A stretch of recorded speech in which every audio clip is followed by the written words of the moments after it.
नमस्कार दोस्तों, मैं हूं संजीव श्रीवास्तव और आप देख रहे हैं पिक्चर प्लस।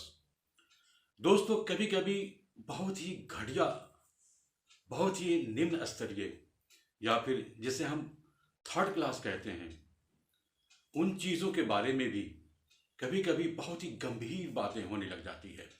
एक राष्ट्रीय बहस छिड़ जाती है।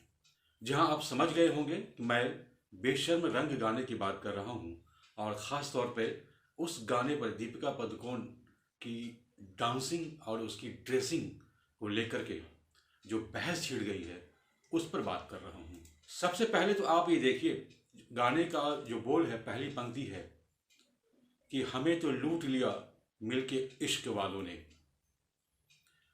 शायद आज की पीढ़ी नहीं जानती होगी। अगर वो गूगल करेंगे या फिर यूट्यूब पे सर्च करेंगे तो उन्हें गुजरे ज़माने की एक कव्वाली मिलेगी इससे मिलती जुलती, जिसकी पहली पंक्ति होती थी, हमें तो लूट लिया मिलके हुस्न वालों ने, गोरे गोरे गालों ने, काले काले बालों ने। आज के दौर में उस गाने, उस कव्वाली की पहली पंक्ति को समझिए उठा करके हमें तो लूट लिया मिलके हुस्न वालों के बजाय इन्होंने, जो गीतकार हैं, उन्होंने लिखने की कोशिश की है कि हमें तो लूट लिया मिलके इश्क वालों ने। उसके बाद की सारी पंक्तियां उन्होंने अपने हिसाब से लिखी हैं, मीटर बैठाया है, जिसकी तरफ मैं ध्यान दिलाना चाहता हूं और तमाम लोग भी इस पर ध्यान दें।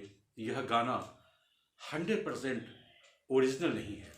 इस गाने की पहली पंक्ति है, हमें तो लूट लिया मिलके इश्क वालों ने, और इसके बाद की दूसरी पंक्ति है, बहुत ही तंग किया अब तक इन ख्यालों ने। बस समझ लीजिए कि एक तरन्नुम है, ऐसा समझ लीजिए कि एक तुकबंदी बैठाई गई है, और इस गाने में वैसा कुछ भी नहीं है जो हमें लगता हो कि नयापन इसमें कुछ है या फिर कोई बहुत ही अनहोनी, बहुत ही अनोखी और अद्भुत किस्म की रचना रच दी गई है। इसके बाद हम अंतरा पे आते हैं। अंतरा की पंक्तियां देखिए, इसमें लिखा हुआ है, नशा चढ़ा जो शरीफी का उतार फेंका है, नशा चढ़ा जो शरीफी का उतार फेंका है, बेशर्म रंग कहाँ देखा दुनिया वालों ने। यह शायरी की पंक्ति हो सकती है। एक पहला अंतरा है जो कि मुखड़े के बाद इस गाने का विस्तार करता है। इस गाने का दूसरा अंतरा है, अब उसकी पंक्ति भी जरा देखिए, मुझमें नई बात है, नई आदतों के साथ है जो सही वो करना नहीं, है जो सही वो करना नहीं, गलत होने की यही जो शुरुआत है। कुल मिलाकर के इसमें, इस गाने में महज 2 अंतरा है, और करीब इस गाने का जो ड्यूरेशन है 3 मिनट के आसपास का ये गाना है। और दीपिका पादुकोण की जो ड्रेस है, बस वही केवल इस गाने में आकर्षण है। इसके अलावा और कुछ इस गाने में नहीं है। गीत के बोल में कोई दम नहीं है, संगीत में कोई खास ऐसा आकर्षण नहीं है।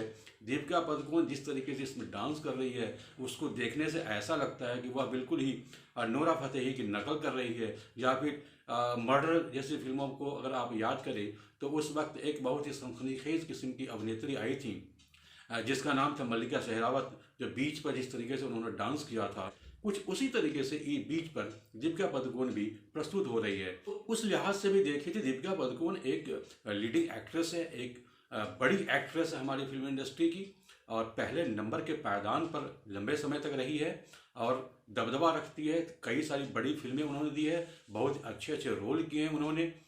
लेकिन इस गाने में दीपिका ने जिस तरीके से अपने आप को प्रस्तुत किया है, वह बहुत ही तीसरे दर्जे का है, और उसी तीसरे दर्जे की प्रस्तुति पे एक राष्ट्रीय बहस हो रही है। ये अपने आप में बहुत ही शर्मनाक लगता है। गुजरे ज़माने में जब हम झांकते हैं तो हमें जब लीडिंग एक्ट्रेस जो दिखाई देती हैं, चाहे वो शर्मिला टैगोर हो, आशा पारेख हो, या फिर हेमा मालिनी हो, या फिर रेखा हो, उस ज़माने में जब हम देखते हैं तो वे अभिनेत्रियाँ बिंदु, अरुणा ईरानी, हेलन वगैरह जो आइटम सॉन्ग प्रस्तुत करती थी, उनके लिए वो स्पेस को सुरक्षित रखती थी। वो सीमाएं खत्म हो गई हैं। अब सवाल यह है कि दीपिका पादुकोण अगर नोरा फतेही की नकल करते हुए इसमें दिखाई दे रही है, दीपिका पादुकोण जैसी अभिनेत्री, तो क्या भविष्य में कोई दूसरी उतनी बड़ी एक्ट्रेस क्या उर्फी जावेद की भी नकल करेंगी? बहरहाल ये किसी भी एक्ट्रेस की अपनी चॉइस है, उनकी अपनी निजी आज़ादी है, उनकी अपनी सोच है कि वो किस तरीके से, किस गाने पर किस तरीके से डांस करना चाहती है, किस तरीके से अपने आप को प्रेजेंट करना चाहती है, किस तरह की पोशाक पहनना चाहती है, ये उनकी आज़ादी है। लेकिन जब वो पब्लिक में वो चीज़ें जब आएंगी तो पब्लिक भी अपने अपने हिसाब से उसका इंटरप्रिटेशन करेगी, अपने अपने हिसाब से उसका समर्थन करेगी या फिर विरोध करेगी। बहुत बहुत धन्यवाद।